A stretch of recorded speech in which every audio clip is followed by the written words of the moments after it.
The whole point of being in college, of being a college student, is to be informed, is to learn things. That's why we're in college, right? We want to be part of the world. We want to be productive in the world. Before I came to college, in high school, I never knew anything about anything going on outside of just myself. I felt informed yesterday.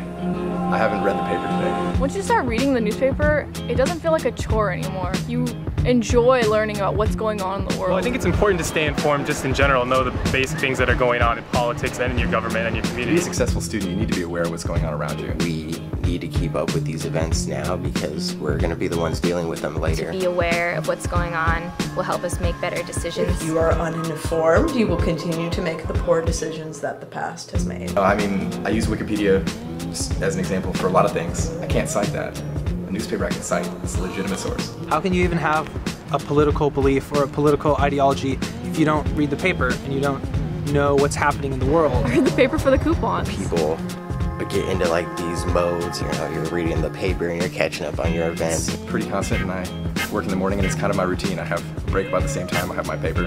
It's satisfying. You know, if you're on the bus, you can read it. If you're waiting for a class. In between classes, you have that time where you're waiting for lecture to start. The great thing about newsprint is in your hand. It's a very tactile media. Just personally, having a paper media in your hands and just it's very aesthetically pleasing. You can sort of be rough with the newspaper. You can fold it up and like throw it in your car. People really do crave something tangible, something that they can have when they turn off the computer and walk away. When I'm on the computer and I'm reading the news, it doesn't really work. On the internet, you can just as easily just get away to somewhere else. You have Facebook open, you got Pandora, playing music. You're not really focused on what you're reading. I see a lot more typos in news on the internet than I do in the newspaper. Online, when you're searching, you search for what you're looking for. You don't always run across something you didn't know was there. When you're reading a newspaper, you have that paper in your hand. You can't get away from it. You have to be engrossed in what you're reading. With print media, there seems to be like just this feeling of like, you can trust this. Anyone can be a journalist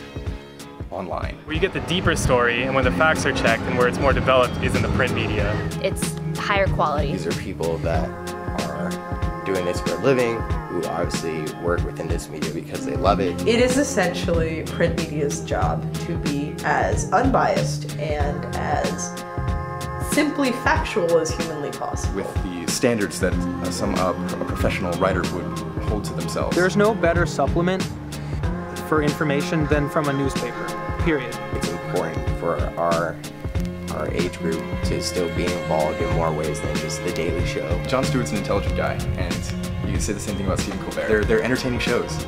You just try not to forget it's also entertainment. They're just trying to make you laugh as their primary goal rather than inform you. If you only receive your news from one source, you might not be receiving the entirety of what is happening, any sort of subtext or subtleties to the story. You can't just read one publication or watch one channel to get all your news. You want to have multiple sources to really understand the full intent of the story, the full scope, before you can really make an opinion. A variety of opinions is important for making your own opinions. I have access to 3 different newspapers on a daily basis. Primarily I read The Economist and The Wall Street Journal. I read San Francisco Chronicle, New York Times, Times of London, and the BBC World News. USA Today, also New York Times, and then any local paper that happens to be around. I stalk ESPN, I watch ESPN. BBC, New York Times. The Wall Street Journal, the San Jose Mercury News, and the San Francisco Chronicle. To put it really dramatically, like imagine a movie voiceover saying this voice, the future is in our hands. We're the future. We're like the next generation. We are the future. We are the future. You are the next generation. We're going to be running this country in the future.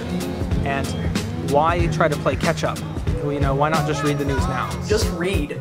It's not that hard. It's funny, 10 years ago, every Sunday I would read the comic section of the newspaper, and now it's like I'm in college and I'm reading the front page.